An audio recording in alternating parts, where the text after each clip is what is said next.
Bonjour et bienvenue dans la formation Minute de Didou pour apprendre à créer et à gérer des factures dynamiques concernant une vente de produits. Je vous invite à visionner les vidéos précédentes si vous ne l'avez pas encore fait afin de bien comprendre le contexte et la logique ainsi que le déroulement de cette vidéo. Nous démarrons tout de suite en étant déjà connectés dans notre environnement dans la page d'info L'accueil. Nous allons dans le menu Facture qui ne contient pas encore d'enregistrement. Une facture est une entité telle qu'expliquée dans les vidéos précédentes. Nous allons dans notre contexte créer des factures, puis nous allons utiliser les fonctions de Publipostage afin de transmettre les factures sous une forme électronique ou papier à nos clients. Le processus est identique pour la création. Le nom de la facture est un nom unique qui s'incrémente automatiquement. Une facture est similaire à une commande. Elle s'adresse soit à un membre interne, soit à un membre externe. Les deux personnes peuvent être liées optionnellement à une entreprise. Choisissons dans notre exemple le capitaine Haddock. Une facture est liée à une commande. Nous relions cette commande dans le champ Commande. Le nom de la commande n'étant pas explicite, il est préférable de connaître le numéro concerné. Vu que nous avons récemment créé la commande du capitaine Haddock, nous choisissons la commande 3. Enregistrons la facture.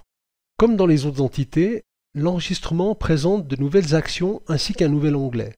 Nous pouvons vérifier si les articles facturés sont corrects. À ce stade, nous souhaitons imprimer la facture afin de la transmettre au destinataire. Identique au Publipostage, nous choisissons l'action d'impression papier et nous nous retrouvons dans l'édition d'une activité de lettres. Donnons un nom à notre activité, puis choisissons notre modèle de document. Un modèle de facture BVR a été créé hors vidéo pour un gain de temps. Choisissons ce modèle et ajoutons-le à notre activité. Ce modèle est complexe. Il possède de l'information provenant de toutes parts, à savoir d'une entreprise si elle a été choisie, d'un contact ou d'un membre client, de l'association pour imprimer les valeurs bancaires, conditions de paiement, des produits car ils sont listés dans la facture, ainsi que des valeurs calculées pour que le bulletin de versement soit lisible automatiquement. Il y a aussi dans cet exemple des zones réservées à de la publicité si vous avez des sponsors. La facture est prête à l'impression. En cliquant sur l'imprimante, vous déclenchez le processus de remplacement des variables ainsi que la création d'un document PDF avec ces nouvelles valeurs. Votre document PDF est prêt pour l'impression. Faites le choix de votre imprimante et imprimez votre document sur une feuille BVR préimprimée. Vous pouvez aussi sauvegarder votre document et l'importer dans Didou si vous le souhaitez. Fermons ce document PDF. Nous pouvons maintenant enregistrer et fermer notre facture. Simplifions-nous la tâche pour la deuxième facture et démarrons directement depuis une commande.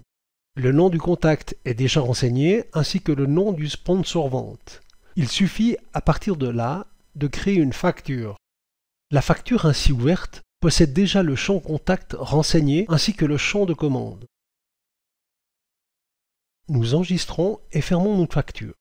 Dans la liste des factures, nous sélectionnons nos deux factures puis utilisons le Publipostage papier. Renseignons l'activité et reprenons le modèle, puis imprimons.